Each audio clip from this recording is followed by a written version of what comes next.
can see from my Pablo Picasso inspired portrait, I did things a little bit differently than the instructional video that you're watching to follow along.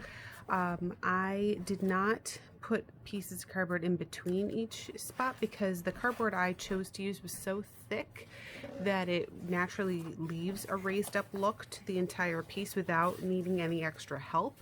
So I just kind of cut the pieces and laid them on top, and it naturally created a 3D effect because of how thick the pieces were.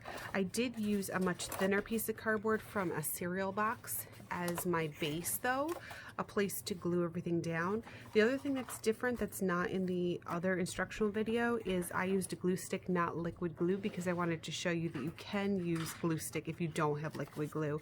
Liquid glue is great, but glue stick will work. It's not impossible. You just have to make sure you use plenty of it.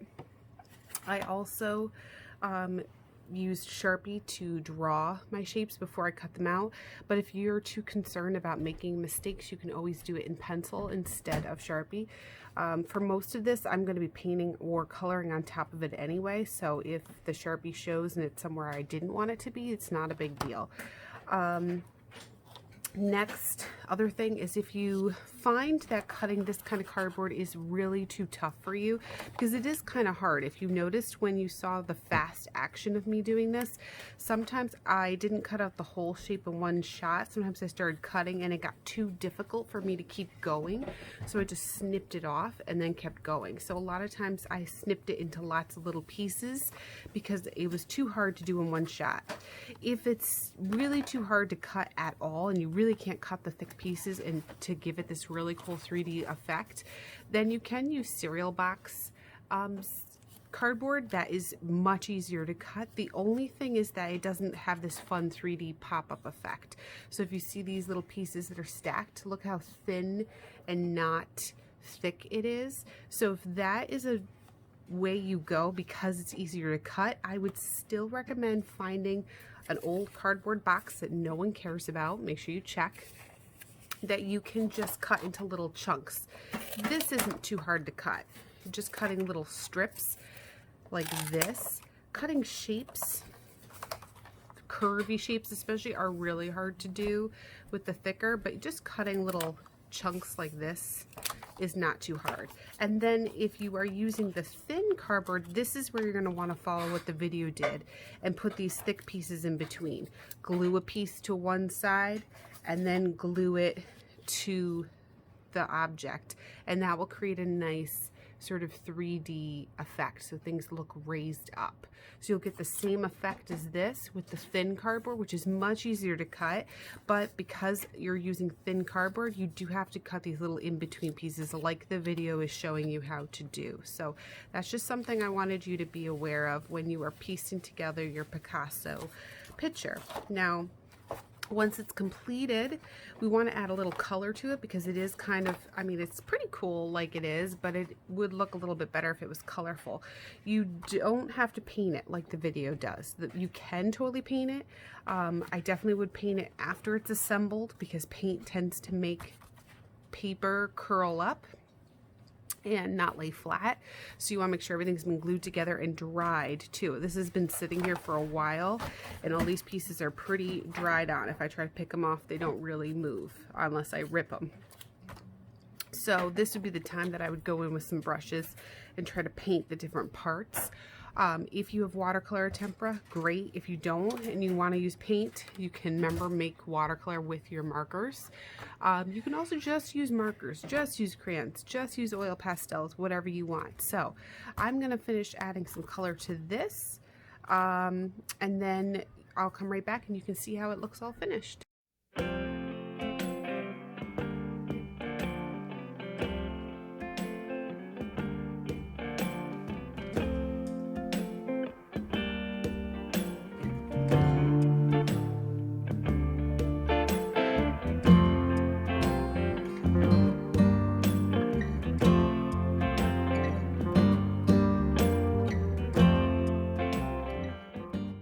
What I did here to add color to this was I decided to go with watercolor. I did start with marker, which you saw, But what I was noticing is it was really hard to get into the tiny little cracks and spaces. I would have had a lot of brown showing of my cardboard, so I decided paint was the best method. So if you have watercolor or tempera or acrylic paint, totally recommend using that, especially when it's all assembled. If you don't have that, as I showed you in a previous video, you can get a piece of foil and you can rub it with marker. This is just marker that I took and colored right on top of it, and then when you wet it, it turns into a paint that you can then paint with. So if you like that look, you could do everything with marker and then just make some marker paint at the end and kind of fill in those little gaps that are showing. The other thing you could do is, if you can keep track of all your pieces, you could color the pieces with marker, crayons, oil pastels, color pencils, whatever you want, before you glue them together, because that way you can get all the way to the edges. Sometimes it's hard to keep track of what you're doing though, and it's hard to see what colors are going to look good together. So if you can keep track of it, that's another good method. The last thing I'm going to do, oh, and the other thing I did was for the background, I wanted it to pop out a little bit more from the background. I thought it was just a little too blended in still with the background being brown. So I just took a white oil pastel, but you could do the same thing with a white crayon or anything like that. And I just scribbled on the back, and I left it scribbly on purpose. I liked the texture that it showed. I felt like it very much looked like something Picasso would have done. He was very kind of rough sometimes with his work and left sort of that rough, scratchy effect on a lot of his paintings and his drawings. So I just thought it looks nice scratchy, but you don't have to do that. And again, you could color it before you add your pieces together. So think about your order, think about what the, if you notice when I glued things down, I started with the background and I worked my way up to the top. So think about that when you're painting things also.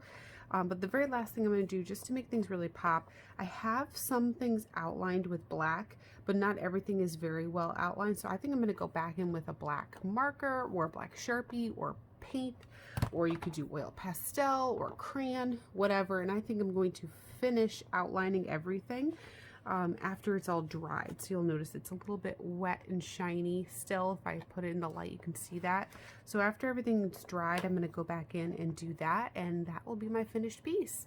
So have fun, guys. I hope you enjoy doing this. This is a really funky, fun, cool project to do, and it has a cool 3D effect. We call this a relief sculpture. So it's kind of like a sculpture, but it's a flat sculpture. That's a relief sculpture. It's popping off of something that is flat. So good luck, have fun, and happy art making.